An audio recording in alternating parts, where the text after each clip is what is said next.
Assalamualaikum warahmatullahi wabarakatuh. Alhamdulillahirabbil alamin alladzi ahyana ba'da ma amatana wa ilaihi nusyur.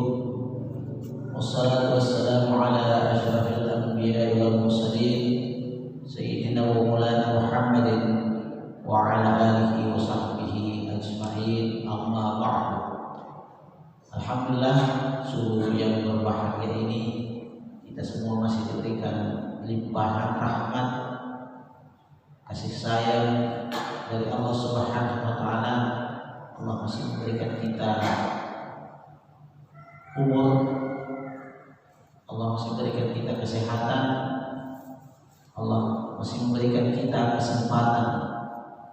Ya, terlalu banyak nikmat, sangat banyak nikmat yang Allah berikan kepada kita sampai kita tidak bisa menghitung-hitungnya, apalagi untuk membalasnya. Sehingga kita hanya bisa berusaha semaksimal mungkin untuk mensyukuri nikmat-nikmat Allah Subhanahu wa taala sambil kita mengingat-ingatnya. Ya, jangan sampai karena terlalu banyaknya nikmat yang Allah berikan sehingga kita tidak mampu untuk menghitungnya, bahkan kita tidak ingat nikmat-nikmat tersebut sampai kita juga lupa untuk mensyukurinya. Kaum muslimin muslimat jamaah subuh yang dirahmati Allah Subhanahu wa taala, sehingga perlu kita memberikan semangat, motivasi kepada diri kita untuk senantiasa mensyukuri nikmat Allah dengan bukan hanya sekedar ucapan di lidah, tapi ini juga sangat penting untuk selalu bersyukur, memuji dan berzikir kepada Allah Subhanahu wa taala bahwa semua apa yang menimpa diri kita, semua apa yang terjadi pada diri kita adalah merupakan pemberian anugerah dari Allah Subhanahu wa taala.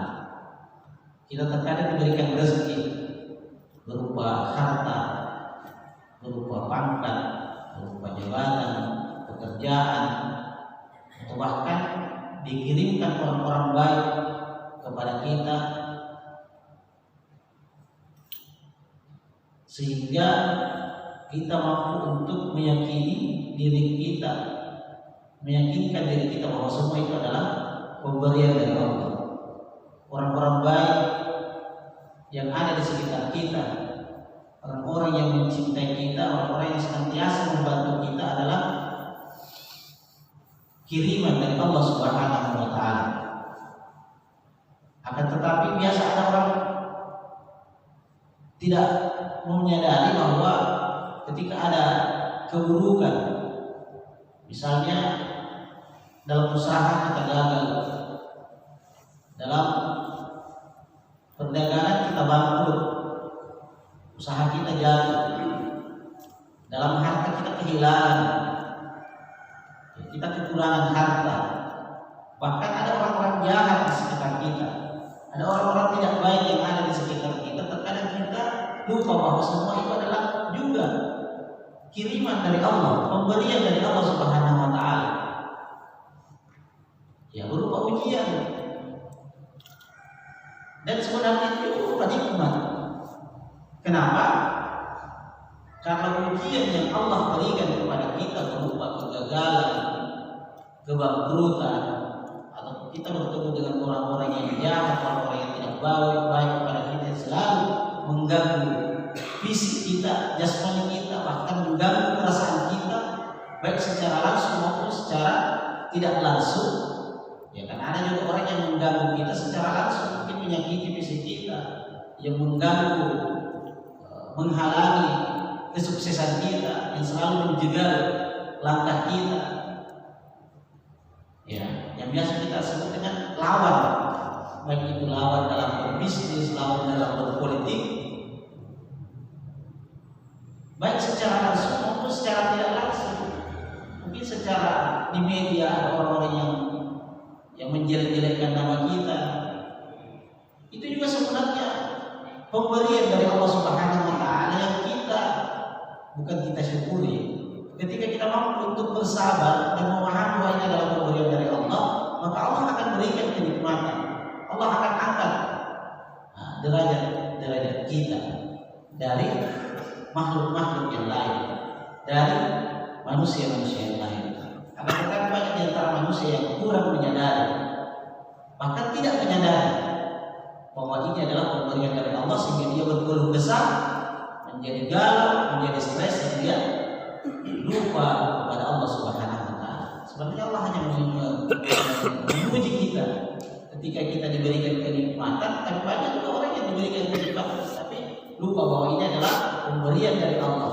Dikirimkan orang-orang yang baik yang ada di sekitarnya, apakah istri, apakah anak, apakah keluarga, orang tua, sahabat, orang-orang yang baik yang ada di sekitarnya sebenarnya adalah pemberian dari Allah Subhanahu wa taala. Baik itu secara langsung maupun secara tidak langsung. Artinya pada orang yang memang datang sendiri ke orang yang ada di sekitarnya, ada orang-orang baik, sahabatnya semua baik.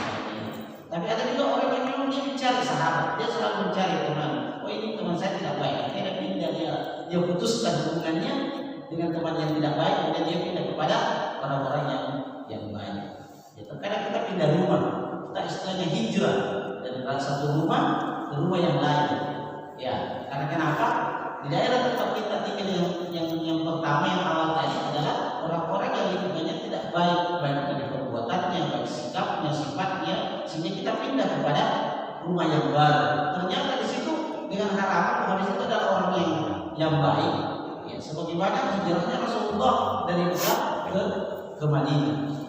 Akan tetapi terkadang orang hijrah, tetapi ternyata ya ada istilah keluar dari kandang serigala masuk ke kandang harimau, dia lebih parah lagi. Nah, tetap ini adalah sebenarnya adalah pemberian dari Allah Subhanahu wa taala yang ketika kita mampu untuk bersabar, maka insya Allah akan mengangkat derajat kita, Allah akan memberikan kenikmatan, sehingga perlu juga untuk kita berterima kasih kepada Allah Subhanahu wa taala.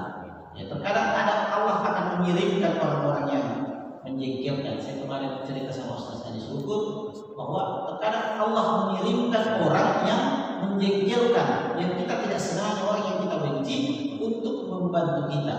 Maksudnya Allah membantu kita, Allah menolong kita dengan mengirimkan orang-orang yang menjengkelkan, orang-orang yang kita benci, orang-orang yang kita sukai. Bagaimana ada suatu video yang kita lihat orang tua yang duduk di sebuah kursi di tempat peristirahatan, sambil memegang tongkat.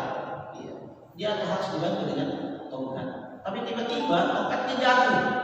Di dekat tongkat itu ada seorang anak muda yang lagi asik, mungkin mau makan permen atau apa, lagi dengar headset, lagi berjoget-joget, diminta, nah ambilkan saja itu tongkatku.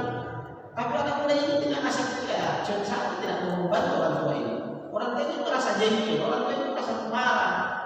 Kok hanya mengambil tongkat, membantu saya, mengambil tongkat saya yang jatuh? Kau tidak mau. Ini anak tidak tahu, tidak tahu etika, tidak tahu membantu. Akhirnya orang tua ini dengan susah payahnya berusaha berdiri sendiri untuk mengambil tongkatnya yang jatuh. Ketika dia berdiri dan mengambil tongkat yang jatuh ini, tiba-tiba jatuh, ada benda yang besar jatuh menimpa kursi yang dia duduk tadi. Kita tentu bisa berpikir, seandainya anak muda ini membantu dengan kebaikannya, diberikan petunjuk oleh Allah, bantu orang tua, apa yang terjadi? Apa yang terjadi sudah bisa dipikirkan. Karena benda yang sangat besar jatuh menimpa kursi tadi yang diduduki oleh orang tua ini. Tapi karena dia berdiri mengambil tongkat dengan rasa jengkel, dengan rasa tidak senang kepada anak muda ini, maka dia terselamatkan. Dia terselamatkan. Kaum muslimin muslimat jamaah sudah dirahmati Allah Subhanahu wa taala. Sehingga ada ungkapan mengatakan bahwa man arafa nafsahu faqad arafa rabbahu. Barang siapa sebenarnya yang mengenal mengenal dirinya, mengenal sifatnya, mengenal sifat-sifat manusia, memahami sifat manusia, maka dia akan mengenal Tuhannya, maka dia akan memahami Tuhannya. Ketika dia dekat dengan dirinya, memahami dirinya, maka dia juga akan dekat dengan Tuhannya. Pada kesempatan kali ini ada satu ungkapan seorang ulama besar namanya Syekh Abu Hamid Muhammad, kita tahu ya, Syekh Abu Hamid Muhammad bin Muhammad Al-Ghazali, ya, Imam Al-Ghazali ini nama lengkapnya Syekh Abu Hamid, mengatakan bahwa manusia itu ada ya 4 golongan. Yang pertama, rajulun yadri wa yadri annahu yadri, bahwa manusia ada yang memahami, mengetahui, ya, orang yang berilmu dan tahu dirinya kalau dia berilmu. Ada orang yang berilmu dan memahami, mengetahui kalau dirinya itu berilmu, ya, maka ini yang dikatakan fattabi'u, ikuti orang ini, ya, karena banyak ilmunya dan selalu dia membagi-bagi ilmu itu, selalu mau diajarkan ilmu, ya, ikuti dia, belajarlah sama dia. Yang kedua, rajulun yadri wala yadri annahu yadri, ada orang yang berilmu tapi dia tidak sadar, dia tidak yakini dirinya kalau sebenarnya dia berilmu. Dia ada potensi pada dirinya dan dia tidak tahu, dia tidak memahami kalau dirinya itu punya potensi. Ya, katanya fastaiqizhu, orang ini seperti orang yang tidur, maka bangunkan dia. Ya, bangunkan. Ya, korek ilmu, buatkan dia program, buatkan dia kegiatan supaya ilmunya keluar. Ya, karena ada juga orang yang seperti itu, orang yang sebenarnya berilmu tapi cuek. Ya, dia tidak mau kembangkan ilmunya. Nah, orang-orang ini yang perlu dibangunkan. Kemudian rajulun la yadri wa yadri annahu la yadri, ada orang yang sebenarnya tidak berilmu, orangnya awam, cuma dia tahu dirinya kalau dia tidak tahu. Ya, inilah orang-orang yang mau diajar. Ya, ini orang-orang yang selalu mau belajar. Ya, di beberapa tempat dia datang belajar. Ini kan butuh bimbingan, butuh pelajaran. Ya, itulah juga di Bojong Suci banyak orang-orang yang seperti itu. Di setiap pengajian dia datang, dia bukan juga banyak bertanya, biasanya kalau sudah orang banyak bertanya tentang mendaboh, sehingga banyak orang tidak mau bertanya, kenapa nanti kalau tidak tahu, tentang sekali kalau saya bodoh. Ya, padahal sebenarnya kalau kita banyak bertanya berarti kita banyak mau tahu. Ya, kecuali kalau istilah mempertanyakan, ya beda orang yang bertanya, beda orang yang mempertanyakan. Kalau orang mempertanyakan, sebenarnya dia sudah tahu, sebenarnya dia sudah paham, tapi ada ketidaksenangan, ada tidak sama pendapat kita sehingga dia kembali mempertanyakan, ya, ingin mengetahui kekurangan daripada orang lain sehingga istilah mempertanyakan. Tetapi kalau mau bertanya berarti ingin tahu, sudah ditanya lagi untuk menguatkan keyakinan kita suatu pemahaman tentang suatu ilmu. Ya, ada orang yang sebenarnya dia tidak tahu, tapi dia yakin, dia sadar dirinya kalau dia tidak tahu. Maka orang ini yang perlu diajar, orang ini yang perlu dibimbing. Ya, tetapi ada juga orang yang rajulun la yadri wa yadri annahu la yadri. Nah, ini yang bahaya ini. Ada orang yang tidak paham, tidak tahu, tidak berilmu dan tidak sadar kalau dirinya tidak berilmu. Singit elok mau Pak Guru, ya, selalu mau mengajar, selalu mau tampil. Nah, sebenarnya kemampuannya kasihan, ya, minim, sedikit, tapi sota, ya, sok tahu. Padahal sebenarnya dia tidak tahu, dia tidak juga potensi, dia tidak begitu paham dengan suatu ilmu, dia mencari. Ya. Jadi banyak orang yang ketika yang memaafin, bukan berarti begini suatu komunitas yang sudah bukan partai politik, tapi kita juga bisa membicarakan dengan konflik karena kita ini bagian dari warga Indonesia yang wajib untuk masuk dalam politik. Bahwa kira-kira ini oh iya tidak ada. Padahal KPU sendiri belum bisa menentukan. Ya, dia harus menentukan satu waktu menentukan orang. Ya, kalau dilihat dari debat, kalau dilihat dari pendukung dia seperti paranormal, seperti dia adalah tim survei saja biasa salah. Jangan kita langsung menentukan. Seolah-olah dia yang tahu, oh kau yang itu begini yang ini.